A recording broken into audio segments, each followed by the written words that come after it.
J'ai connu il y a une vingtaine d'années Yann Pajot sur l'île Sainte-Lucie.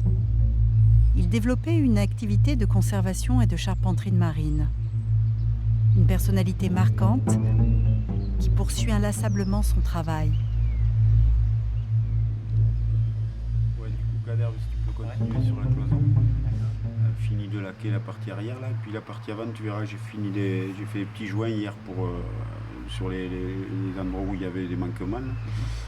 Par contre, quand tu laques là, si tu vois sur des lames, des gerces de bois, des choses comme ça, passe un petit coup de mastic avant qu'on ait une bonne finition là. Et après, ouais, tu peux finir de laquer la partie avant là. Bon, c'est parti. C'est parti. Allez. Quand vous voyez un bateau, vous passez autour, même nous quand vous le voyez travailler, moi, je compare toujours ça à un iceberg où vous avez la partie immergée que vous voyez. Et dessous, pour arriver à les restaurer, vous avez une masse de travail considérable qui n'est pas visible de l'extérieur.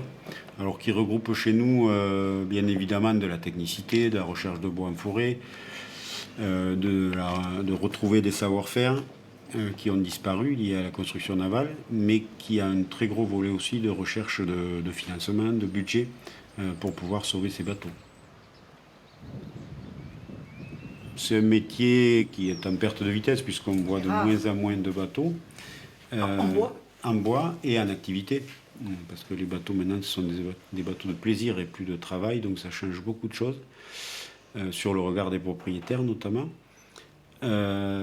Mais c'est aussi des objets qui colportent une histoire de la mémoire qui est très en lien avec le territoire dans lequel on les retrouve.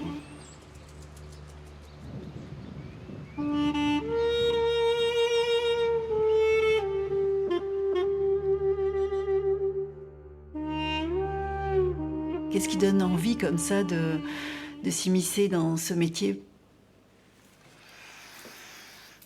Alors, je sais pas trop, puisque moi je suis quand même originaire de Dordogne, donc c'est encore plus éloigné de la mer. Mais à 7 ans, je fabriquais mon premier radeau pour descendre la rivière qui passait à côté de mon village. Une gabarre ? Non, un radeau de planche sur des bidons d'huile.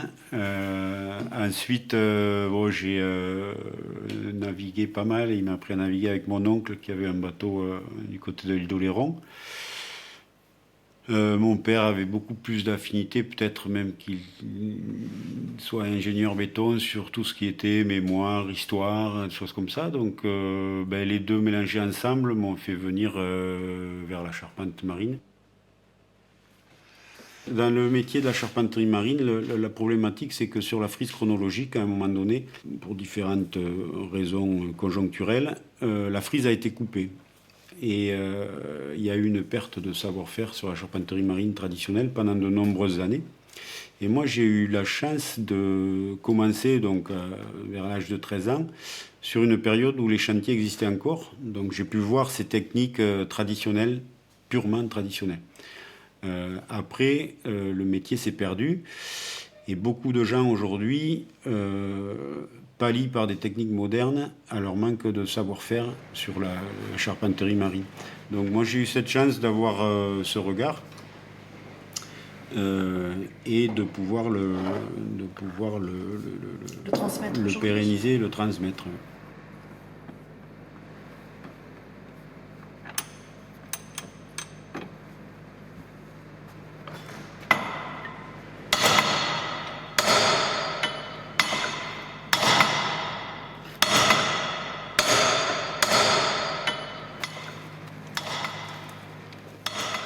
L'activité initiale au chantier d'insertion qui aujourd'hui est porté par le parc naturel de la Narbonnaise, c'est un conservatoire maritime et fluvial, donc c'est un cadre associatif loi 1901 qui facilite les propriétaires de bateaux bois dans leur entretien, leur suivi, et ensuite donc le gros volet c'est le chantier d'insertion porté par ce parc naturel où on accueille des publics en grande difficulté.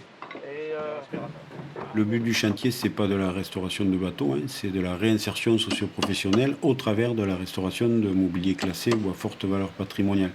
Et c'est aussi une grosse difficulté, en plus de difficultés techniques de restauration, c'est de travailler avec des gens qui, quand ils arrivent, n'ont aucune connaissance et aucune capacité en charpenterie marine. Vous avez maintenant une grande expérience de la charpenterie de marine. Ça va faire combien de temps que vous officiez, Yann? Ou une grande expérience, ou je ne sais pas.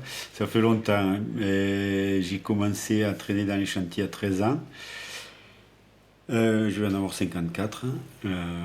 Si je ne me trompe pas, ça va faire 35 ou 36 ans, oui, que je travaille dans ce milieu. Alors j'ai commencé un petit peu éloigné, puisque j'ai appris à travailler sur la côte atlantique, en Charente-Maritime, à la Cayenne, à côté de Marennes, dans des chantiers qui s'appelaient Construction navale Paravaux. Mais après, très rapidement, je suis revenu et puis j'ai pas bougé du territoire de la Narbonnaise, en fait. De ces étangs et de cette Méditerranée. Aujourd'hui, vous travaillez sur l'Espérance, qui est déjà à flot. L'Espérance, c'est un défi très particulier aussi. C'est un bateau qui était coulé dans l'Hérault, qui appartient à la ville d'Agde. C'est le plus vieux bateau de travail à voile des côtes de France. Et c'est le dernier exemplaire des bateaux-bœufs de la Méditerranée française. Qu'est-ce que c'est qu'un bateau-bœuf? Alors un bateau-bœuf, c'est pas de l'agriculture, mais ça a des liens.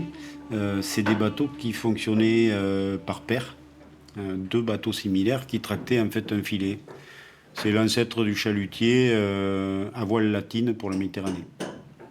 Et c'est un bateau qui a complètement disparu, donc c'est un unicum. Il restait cet exemplaire de coque, mais qu'il a fallu redessiner et reconstruire en totalité. Et par contre, il n'y a plus le gréement.